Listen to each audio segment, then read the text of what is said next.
Lo que se me ocurría y lo que quería preguntarte era, hay un sistema político que tiene que convive con los medios hegemónicos tradicionales de Córdoba, que todos conocemos, donde cuando uno mira la inversión en pauta publicitaria de los sucesivos gobiernos, y no estoy hablando de este gobierno, estoy hablando cuando uno dice, bueno, Angelós, Mestre, de la Sota, Schiaretti, de la Sota, una cantidad de gobiernos que hemos pasado, es muy difícil romper e imponer temas que por ahí, cuando explotan en el conflicto, en el barrio, en el sindicato, en la universidad, toman relevancia, pero que no son los temas de la agenda, como por ejemplo la pobreza, la exclusión, la gente que no la está pasando como nosotros en Córdoba.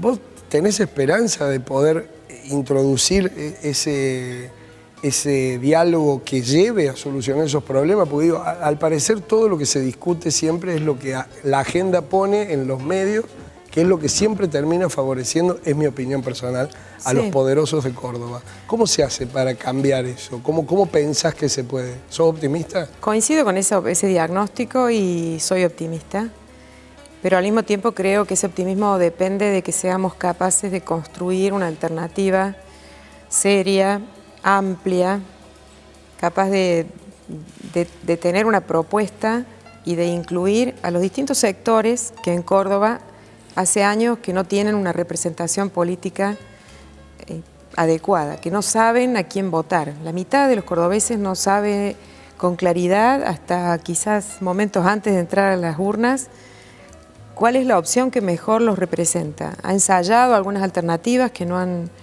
prosperado por distintas razones, y el resto de la mitad de Córdoba viene optando más o menos recurrentemente por gobiernos conservadores que se rotan en su modalidad, que modifican sus staff de gobierno, pero que básicamente tienen este entendimiento con los distintos sectores de poder en Córdoba, que no son solo el poder político, ¿no? El poder social, el poder cultural, el poder económico. Sí, sí, claro.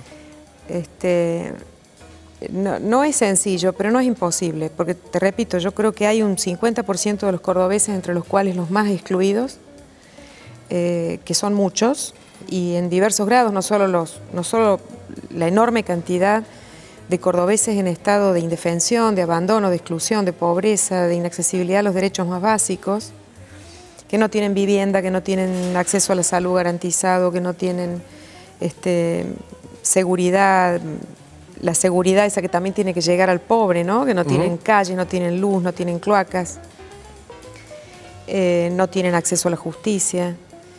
Pero hay muchos sectores también medios que en estos años han crecido muchísimo, que están profesionales, comerciantes, empleados públicos, trabajadores, asalariados de distintos niveles y ámbitos de trabajo, que están en mejores condiciones económicas, que aprecian los progresos en materia de inclusión que el país ha hecho y de desarrollo económico soberano, la reactivación económica que ha existido, pero que también empiezan a hacerse cargo y a tomar en cuenta que una sociedad que tiene a una amplia franja de sus compatriotas en estado de pobreza es una sociedad en la que también ellos no pueden crecer, ¿no?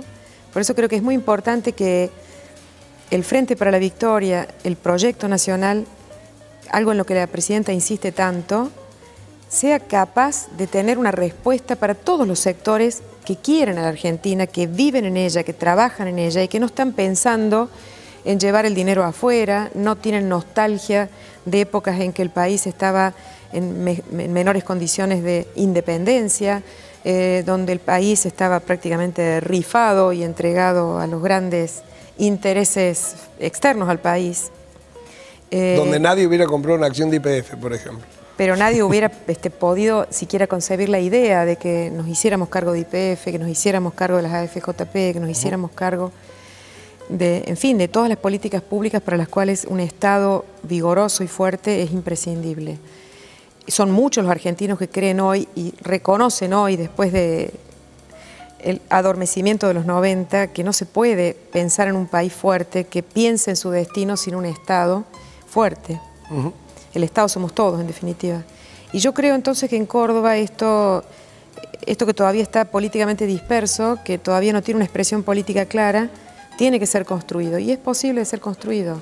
Y además Córdoba lo merece, tiene algunas buenas tradiciones pasadas de las que tomaré estímulo y son tanto las jóvenes generaciones como las generaciones que intentaron desarrollar ese proyecto muchos años atrás, las que más nos acompañan.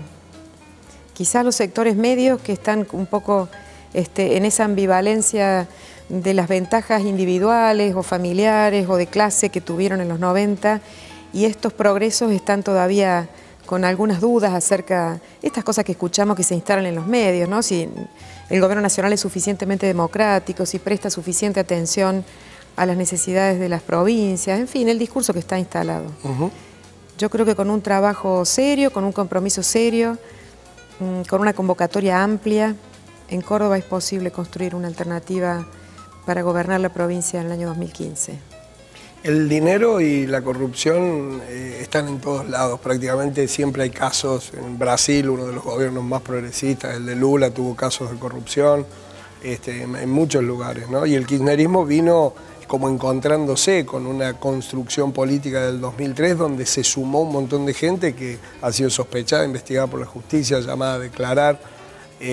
Por lo tanto, uno también supone que en toda la destrucción de la política argentina se suma a veces con gente que, digamos, puede parecer que tiene los ideales de uno, puede parecer que comparte la política de uno, pero que termina finalmente favoreciendo sus intereses personales o los de sus amigos. Así es.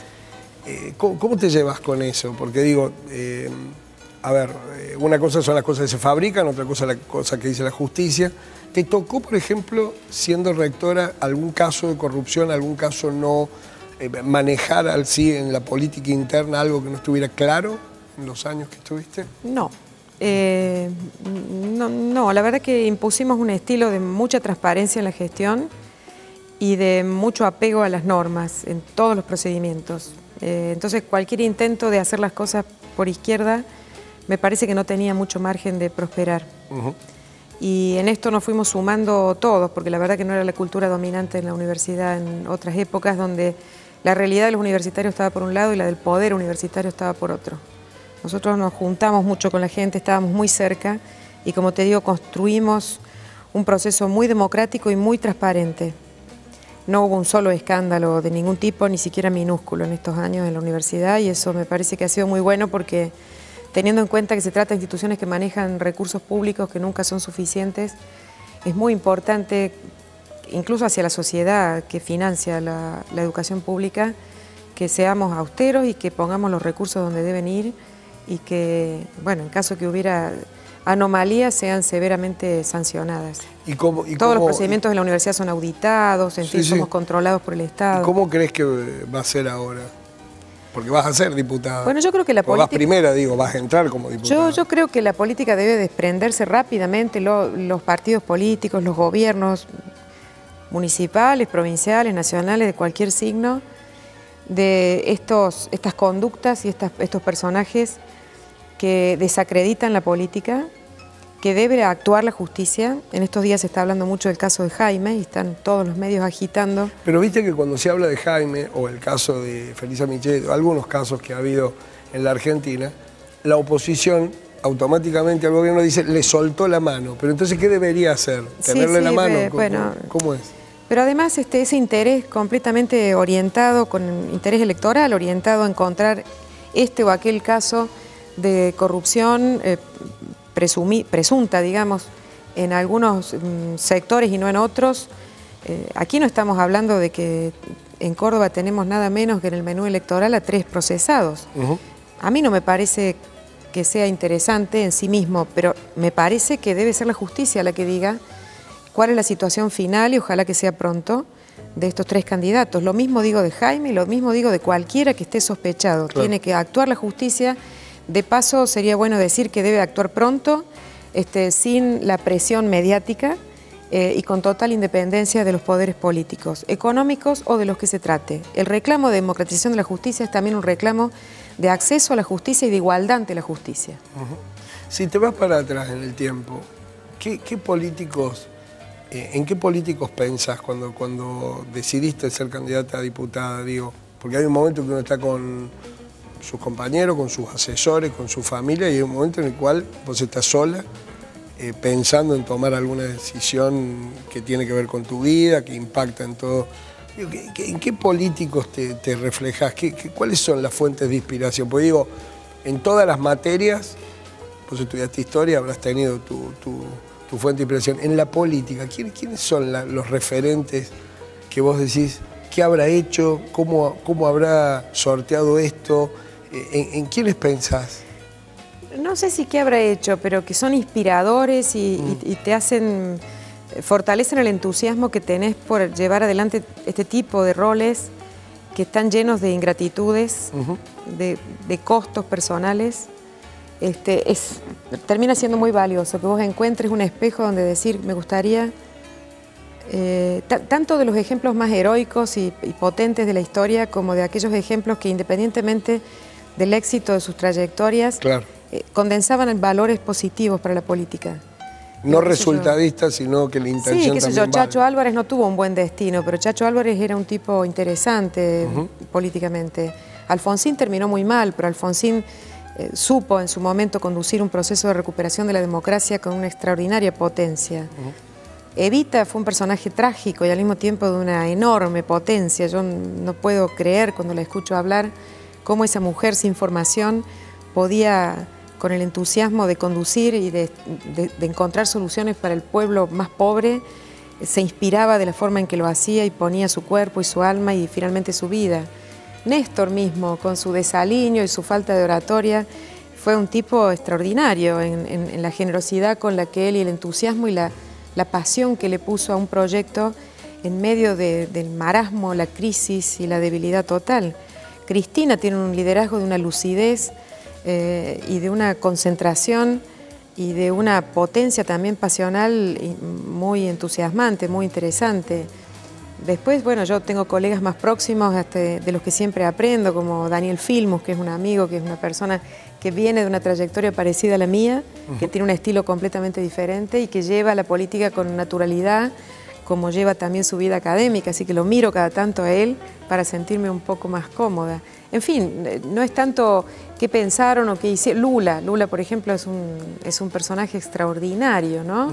Su propia trayectoria de vida. Evo Morales, ni te voy a decir, porque haberlo además conocido personalmente... Y tuviste... Es extraordinario. El doctorado honoris causa, me dijiste alguna vez que era el símbolo de todo el rectorado tuyo, que si tenías que elegir un momento, yo creo que sí, fue ese, ¿no? Fue ese porque fue un...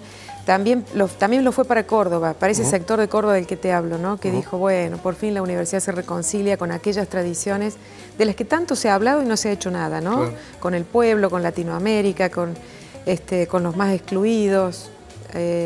Una persona de una lucidez extraordinaria y que se ha formado a sí misma en una experiencia de militancia riquísima. Sí, sí, impresionante.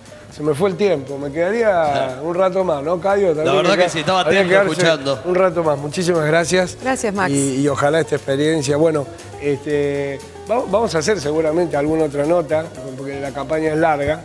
A mí me gustaría, ¿estás dispuesta a ser gobernadora de Córdoba o no?